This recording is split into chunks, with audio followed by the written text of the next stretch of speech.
òjì mo kí gbogbo yín káàbọ̀ sí orí ìkànnì Mufty. Mo kí yín pé ẹ káàárọ̀, ẹ káàsán, ẹ káalẹ́ ní gbogbo tẹ́ bá tẹ́ láǹfààní láti máa wò ìkànnì Mufty. Àjíjẹ ara yóò máa jẹ́ o, Ọlọ́run ní fẹ́ ṣẹ̀ṣẹ̀ gbogbo wa. Ojú tẹ̀ fún wò wá àti títẹ̀ fún wò wá kò sì ní fọ́nà ṣe ẹ ṣeun. Mufty TV #1 Islamic channel jẹ́ ìkànnì tí ó wà fún oríṣiríṣi wáàsí àti ọ̀rọ̀ ẹ̀sìn látọ̀dọ̀ ọ̀pọ̀lọpọ̀ àwọn àfáà ńláńlá jàǹkàjàǹkà tí wọ́n mọ̀ máa ṣàlàyé ọ̀rọ̀ nípa ẹ̀sìn wa. Ní báyìí, ẹ bá mi subscribe sórí Mufty TV kí ẹ̀yin máa jẹ́ ọ̀pọ̀lọpọ̀ gbádùn àwọn fídíò táwọn fi síbẹ̀ lónìí ọ̀rọ̀. Ẹ bá mi like kí ẹ sì bá mi subscribe, ẹ bá mi share kí ẹ bá mi comment sórí àwọn fídíò ìṣẹ̀lẹ̀ bẹ́ẹ̀ sí. Mo wá kí bàbá oní nǹkan òní gángan pariwo ṣéwù náà kí n gbọ́.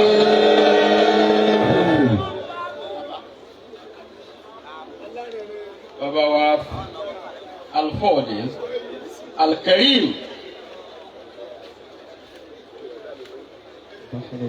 ìtẹ̀ tó dákọ̀ wọn gan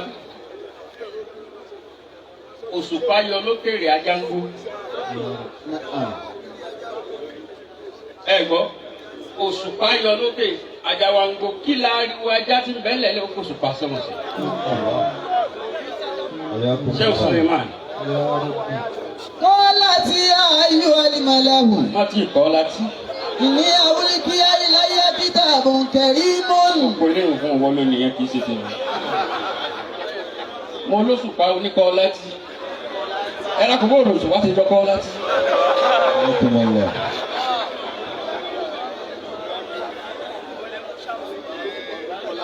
Òṣùpá yọ lókèèrè Ajawango lẹ́lẹ̀.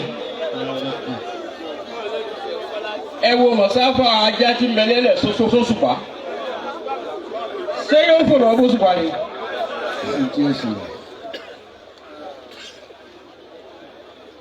Mufty Diyar. Ọlọ́run jẹ́ mi yókù. Ẹ tún máa ń wí lẹ́ẹ̀kan sí.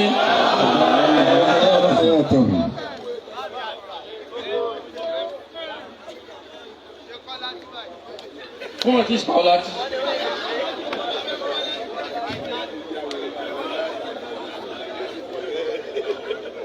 Nítorí àsìkò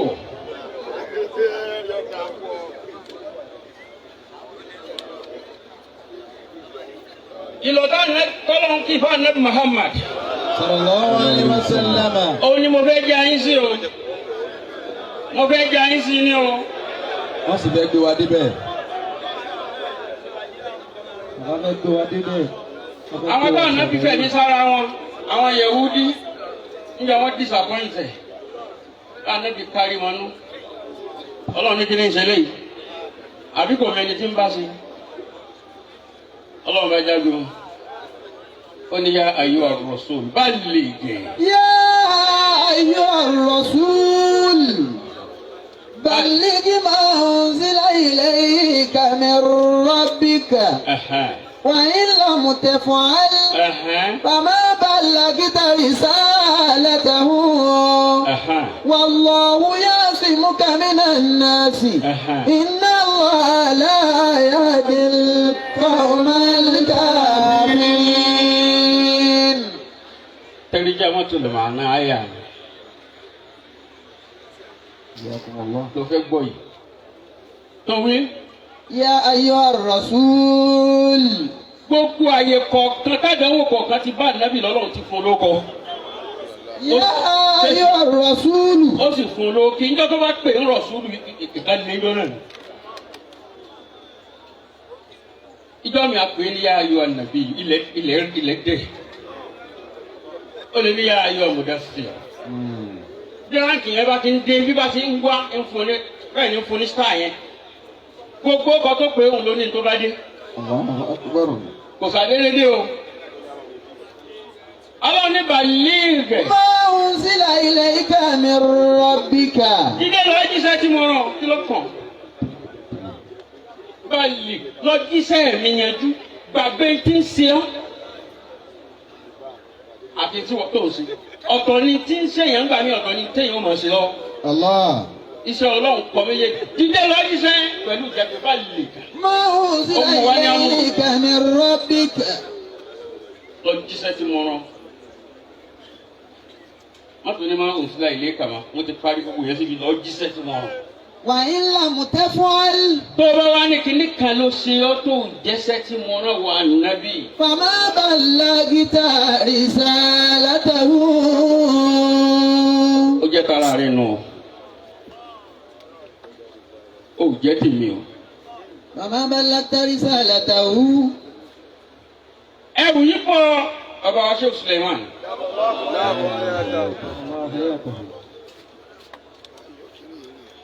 ara Abidjan ń retí aráàlú Èkó ń retí àìmọye èèyàn ní prógámù ti wà ńlẹ̀ tí wọ́n ń retí. ìtọ́ wà ńlẹ̀ yìí ò gba distraction kò gba diversion kò gba defamation. وإن لم تفعل فما بلغت رسالته. wàhálà rẹ̀ pọ̀ kò tún wá gba distortion. tẹ́tí tó gbọ́ kò jọra wọn. Sheikh Sulaiman AlMufty Diyar kò gba distraction ẹlẹ́ni kò gba distortion ó ma distortion àìní wọn kò gba diversion ẹ̀rù tó ń bẹ́lẹ̀ yìí wàláhì kò gba defamation.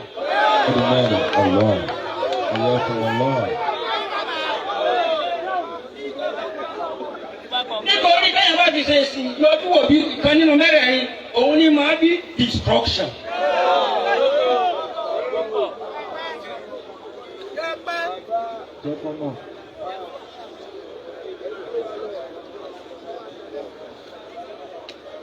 ìtọ́jẹ́ máa sọ yìí ni pé kìí ṣe ìdísùn láìláì lọ́mì kan láti pàdé ni mo ti bá yín. àwọn onísùn láì làǹzámì àmọ́ iye wọn. torí béèyàn bá gbé làǹzámì lọ́wọ́ tí ń ṣe fáàrí ẹ wò ó dáadáa. gbogbo ọ̀ràn làǹzámì tó o bá mọ̀ tó o bá ti máa kan làǹzámì mo sọ fún ọ pé yóò máa lù ní kò ní jò. tó o bá máa làǹzámì o gbọ́dọ̀ mọ̀ yìí tó kù lọ. Asmaul Azam o gbọ́dọ̀ mọ̀ Asmaul Wùlíyá. tó o bá mọ̀ Wùlíyá tó o ṣe làǹzámì tó o sì rà àfáà tí ó sọ fún ọ pé làǹzámì ní bá a ti ṣe é ní Wùlíyá ni tó bá mí ìṣe ẹ̀ papọ̀ ó mọ̀ sí wàhálà ni. ó sàkó nídìí àṣírí torí kò síbi tó o bá ti rí làǹzámì tó o gbọ́dọ̀ mọ̀ rí Wùlíyá. àwọn tí wọ́n ń pè láàfáà tó lè fọwọ́ àṣírí sọ̀yà lẹ́nu tó lè ní Wùlíyá ni àzímì ni.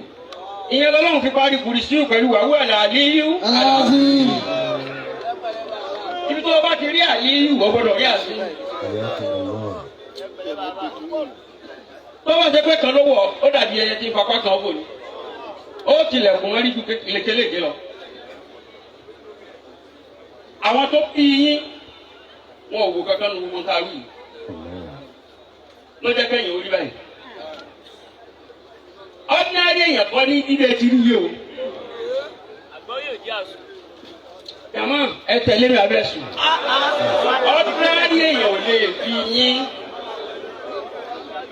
ordinary òpó bẹ́ẹ̀. ọ̀nà olóbẹ́ gbé gbà.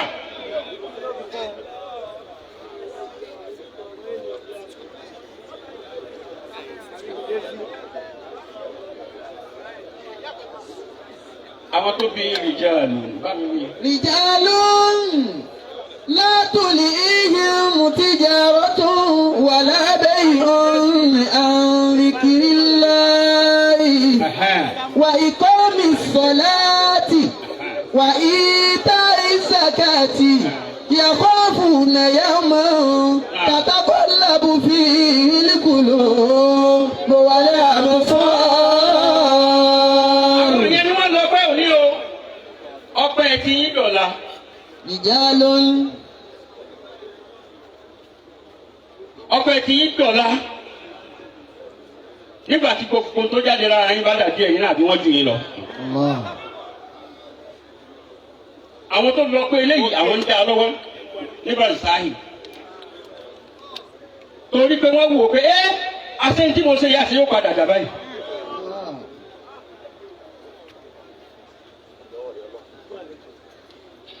ordinary èèyàn ordinary náà ni ó bí o.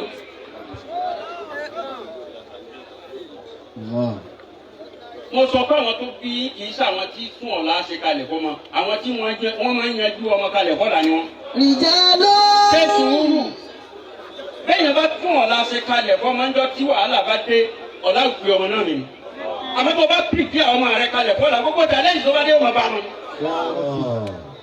olówó ní pìpì ọ̀la kalẹ̀ fọmọ wọn kọ́lé wọn ra mọ́tò wọn ra gbogbo kalẹ̀ má dáwọ́. pìpì ọmọ rẹ kò fún tàlẹ́yìn. tí wọ́n lé wò sọ́ọ́sọ́dọ̀.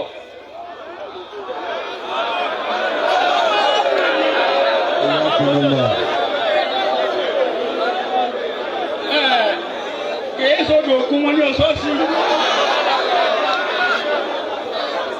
ó lọ omi ata tó ń pè ní ata àjèsì ó fi bọ́ lójú yóò dà. àwọn tí wọ́n rí nǹkan ata náà ń kọ́ wọn ní pè ní ata. nígbà tó bá di ojú wò bá bẹ́ẹ̀ tó bá ìwà lọ́dọ̀ ayé tó. èyí ká ta ayé lẹ́yìn.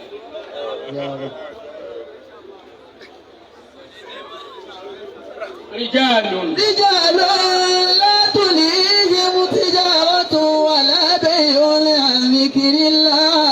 àwọn tí wọ́n ṣiṣẹ́ òní kalẹ̀ ń jọ tí gbogbo ń kálukú ń wọ́wọ́ ń jọ tí gbogbo ń kálukú ń wọ́lá ń jọ tí gbogbo ń kálukú ń ṣòwò.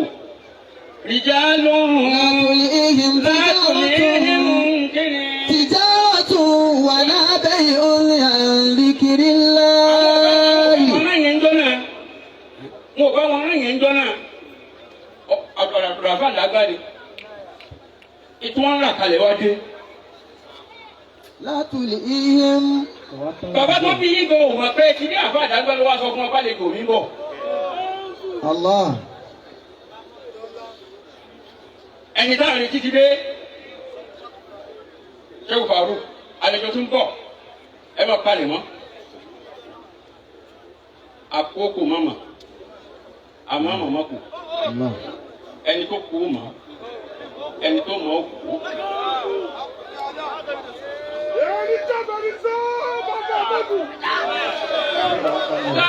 Tuli yóò ti jà tó alábẹ́ ọ̀lẹ́ àǹdíkìrìlá. àwọn tó fi yín wọ́n sọ̀wọ́wọ́ tí wọ́n ṣe síwájú ọlọ́run wọ́n ṣe tí wọ́n sí ẹ̀yìn tí wọ́n fi ṣòwò náà ní èrè wọn náà lò ní ìhòòhò náà níbẹ̀ ṣe rí.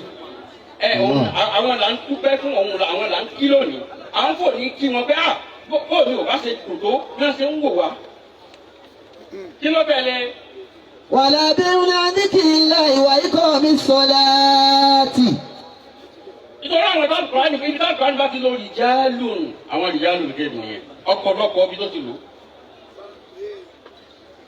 wà ikọ̀ mi sọ̀láàtì. àwọn tí sì ń jẹ́ rìjálùn kéde ẹ̀mọ́ ẹ̀mẹ́ ṣe burú tó. ogójì péré ni wọn.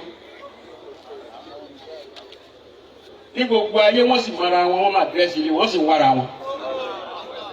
kìí ṣe àbá àti ilé yìí ti pera rẹ̀ ń wòlíì tí ó mọ àwọn yòókù ẹ̀ o. kí ni rìjálù ńlá tùlì yìí ọ̀nà àlìyé kọ́ọ̀là sàálìtù nàbíyà sallallahu alayhi wa sallam àmàjùlín.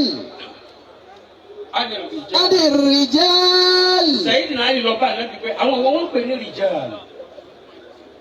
Wọ́n ànábì sọ̀rọ̀ àwọn rijal. Rijal ló lè bí rijal.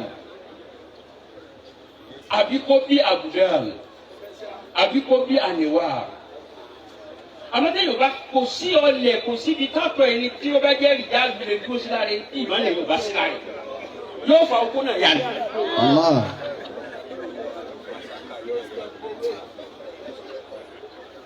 Kò tẹ̀ ní lọ.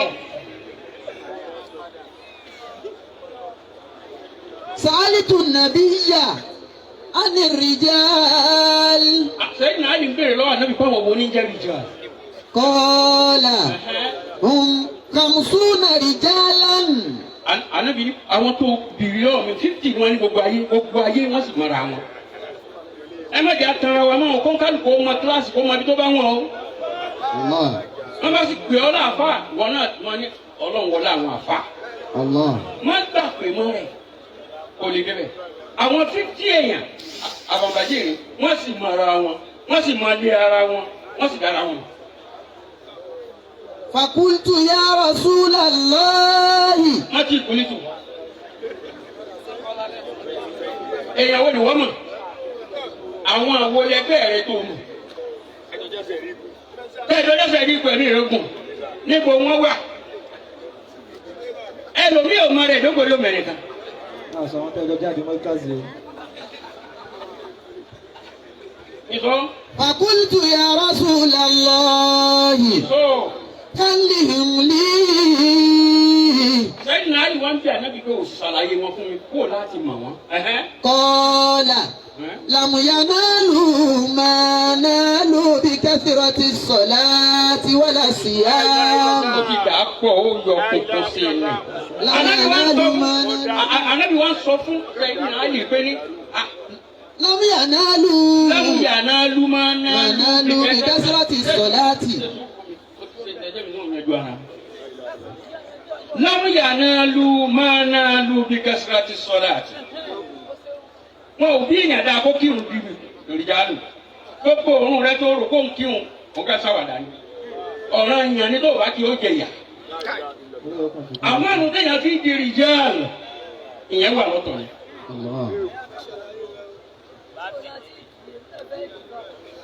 irun ti ìrìjàlù wà. àbúrò àníbà wọn ní aka 1000 ní ilé ìpínlẹ̀ òtó ọmọ látàlẹ́ mọ́júmọ́. láti làárá kàmí lòlù yàn. wọ́n sì ń pe wòlíì ọ̀dáhùn.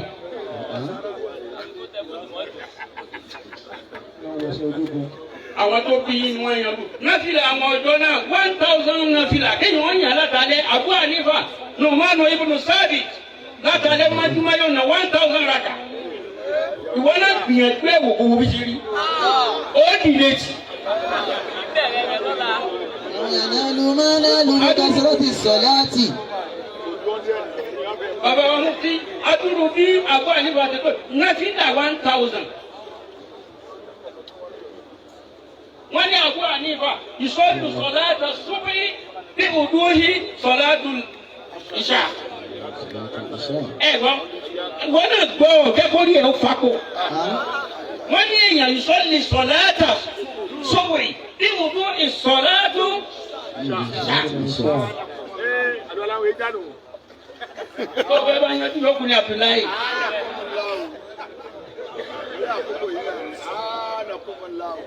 Àbàbàdìrí, àdùàlá tó bá fi kí ìṣááyì ni ó fi kí àṣùbà la ilaha illallah. Ọlọ́run mọ iye èso tẹ́lẹ̀ mi èso kílẹ̀ tó.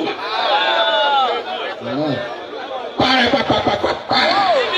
ينالوا ما نالوا بكثرة الصلاة ولا الصيام.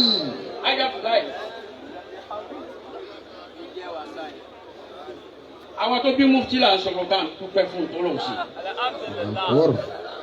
Irun tí wọ́n ń kíkè ṣe òdo ìṣó àfà ìṣó. ولا الصيام. Kò sí iye àwẹ̀ téèyàn lè gbà tó lè sọ ọ́ di ìjà. Ìwà àwẹ̀ tó ń gbà ń pàtì yẹn kọ́ ó lọ bá àwọn tí wọ́n mọ̀ ń pẹ̀ wọ́n yanjú yẹn fún ẹ lọ́pọ̀. ولا صدقة. Bọ́bá ògbó má bàtà níbi ó sì jẹ ìyà. Àwọn eléyìí mọ̀fúrúdọ̀ ni ọ̀ràn ẹ̀yàn lọ́lọ́run pé o gbọ́dọ̀ má ṣe é. ولا صدقة.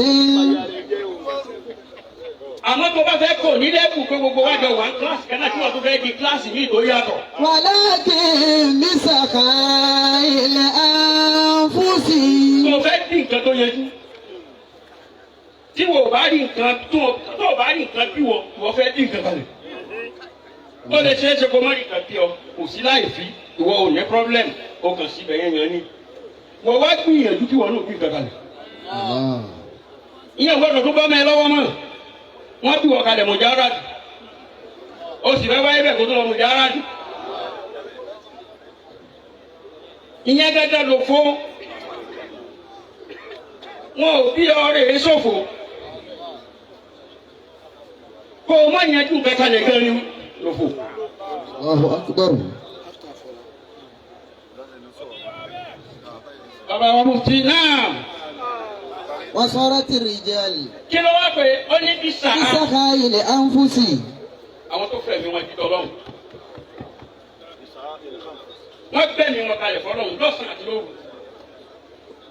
irú ẹ̀ làwọn tó bí ń ṣe tí wọn ò bá ṣe ẹ̀rí rí báyìí rìsọ́ọ̀tì ọ̀la bẹ́ẹ̀ àbá máa bánà ti rí òní ní ọmọ ìjúwe bí àná ti rí fún wa.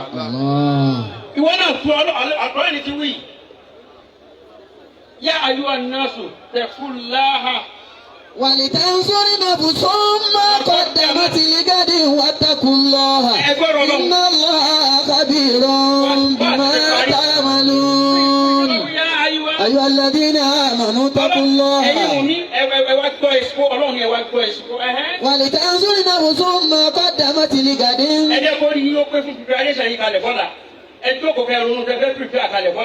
ẹ ronú bẹ́ẹ̀ bá ṣe fẹ́ kọ́lá yín orí ẹ̀mú tẹ́sí má jẹ́ kọ́lá ó dé kó bẹ̀rẹ̀ ọwọ́ ìgbé kí ló fi mí ṣe kó mọ tẹ́wọ́. واتقوا الله إن الله خبير بما تعملون. ọba ti sí òní pìrìtì ọ̀la kalẹ̀ ọ̀la ó dé ó dọ̀ wọ́n bá gbé òfòlù ń bá mẹ́ ọlọ́mọdé àkókò sọ́kàlà náà ó dé kọ́ra fẹ́lẹ́.